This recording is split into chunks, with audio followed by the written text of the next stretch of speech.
Sting हे पेय पदार्थामध्ये हे एनर्जी ड्रिंक आहे, याच्यामध्ये कॅफेन, टोरेन आणि शुगर हे तीन गोष्टींचं प्रमाण सापडतं. हे नियमात बसतं, हे ड्रिंक नियमात बसतं, पण याचं जे कॉम्बिनेशन आहे हे खूप डेडली कॉम्बिनेशन आहे. त्यांच्या रेकॉर्डवरती मान्य करतात, ह्याच्यावरती त्यांनी लिहिलंय not suitable for children, pregnant women.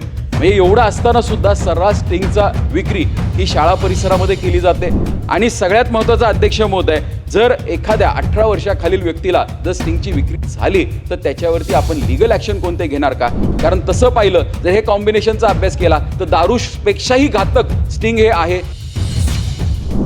सन्माननीय अध्यक्ष महोदय, स्ट्रिंग ड्रिंक एनर्जी ही जी काही शाळेच्या आवारात विकली जाते अशा पद्धतीने सन्माननीय सदस्यांनी जे सांगितलं ते काही अंशी खरं देखील त्या ठिकाणी आहे. आणि आपल्या परवानगीने अध्यक्ष महोदय, हे दोन जे स्टिंगचे पदार्थ आहेत हे मी आपल्याकडे पटलावरती ठेवू इच्छितो. अध्यक्ष महोदय, मला जे उत्तर मिळाले त्या उत्तरामध्ये काही गोष्टी आहेत आणि ज्या मामा एवढं अध्यक्षांकडे आपण द्या. तर याच्यामध्ये सगळ्यात महत्त्वाचा मुद्दा असा आहे अध्यक्ष महोदय की स्टिंग हे पेय पदार्थामध्ये हे एनर्जी ड्रिंक आहे, याच्यामध्ये कॅफेन, टोरेन आणि शुगर हे तीन गोष्टींचं प्रमाण सापडतं. आणि ह्या तीन गोष्टींचं जे प्रमाण आहे अतिशय महत्त्वाचं आहे. मला जे उत्तर मिळालं ते उत्तरात असं सांगितलं आहे की आम्ही नमुने तपासतो आणि 27 नमुने उचलले, त्यातले 10 नमुने हे प्रमाणित घोषित करण्यात आलेले आहेत. अध्यक्ष महोदय, या नॉन अल्कोहोलिक एरिएटेड ड्रिंक्समध्ये जवळजवळ 400 mg पर्यंत कॅफेन हे अलाउड आहे. या स्टिंगमध्ये 72 mg कॅफेन आहे. त्याचबरोबर याच्यामध्ये टोरेन आहे आणि याच्यामध्ये शुगर आहे. शुगर जवळजवळ 34% अध्यक्ष महोदय आहे. माझं सांगण्याचं तात्पर्य एकच आहे, तसं पाहिलं तर हे नियमात बसतं, हे ड्रिंक नियमात बसतं, पण याचं जे कॉम्बिनेशन आहे हे खूप डेडली कॉम्बिनेशन आहे. याच्यामुळे मुलांना लत लागते. आणि हे स्वतः उत्पादक हे त्यांच्या रेकॉर्डवरती मान्य करतात, ह्याच्यावरती त्यांनी लिहिलंय not suitable for children, pregnant women. म्हणजे एवढं असताना सुद्धा सर्रास स्टिंगचा विक्री ही शाळा परिसरामध्ये केली जाते.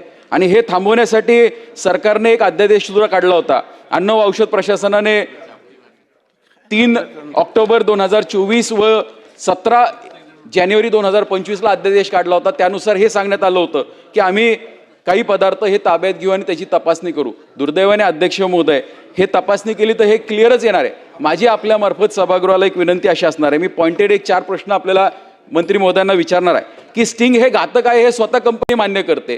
तर जसं आपण तंबाखूजन्य पदार्थांप्रमाणे स्टिंगच्या बाटलीवर देखील सुद्धा हे ठळक लिहिलं पाहिजे. कारण सरकारचा एक नियम आहे की त्यामध्ये लिहिलं पाहिजे, स्टिंगने त्याच्यावर लिहिलंय पण ते वाचता येत नाही अध्यक्ष महोदय. आपण जर बाटली पाहिली तर लक्षात येईल. त्याचबरोबर दुसरा माझा हा पॉइंटेड प्रश्न असा आहे की 18 वर्षाखालील मुलांना स्टिंग विक्री केल्यानंतर त्याला कोणतीही मान्यता देता कामा नये, त्यासाठी आपण काही कोणता नियम आणणार आहोत का? तिसरा माझा पॉइंटेड प्रश्न अध्यक्ष महोदय आहे, जसं आपण तंबाखूजन्य पदार्थ हे 100 यार्डच्या आतमध्ये शाळेपासून विक्रीला परवानगी दिली नाहीये, तर तसे काही निर्बंध आपण आणू शकतो का? फूड अँड सेफ्टीच्या जे 2006चे निकष आहेत, म्हणजे जो अध्यादेश आहे त्याच्यामध्ये ही आयुक्तांना परमिशन आहे. मंत्री महोदय हे आयुक्तांना आदेश देतील का?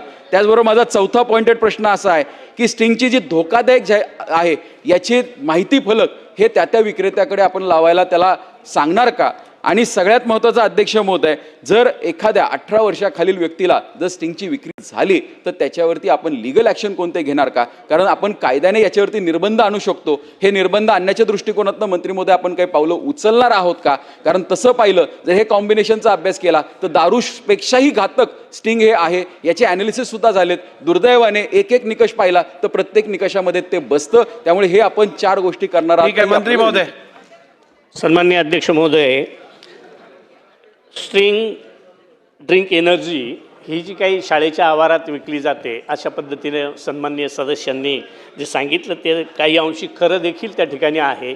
परंतु आत्ता एक 8 दिवसापासनं जे प्राथमिक शिक्षक असतील किंवा इतरही शिक्षक वर्ग असेल त्यांचं जे ट्रेनिंग क्लासेस सुरू झाले, तिथं देखील पालक, मुलं आणि प्राचार्य किंवा मुख्याध्यापक यांना तशा सूचना देऊन आणि त्या ठिकाणी मुलांना ते पेय किंवा इतर ज्या काही नशाजन्य पदार्थ असतील त्याची बंदी शाळेच्या आवारात 500 मीटरच्या आत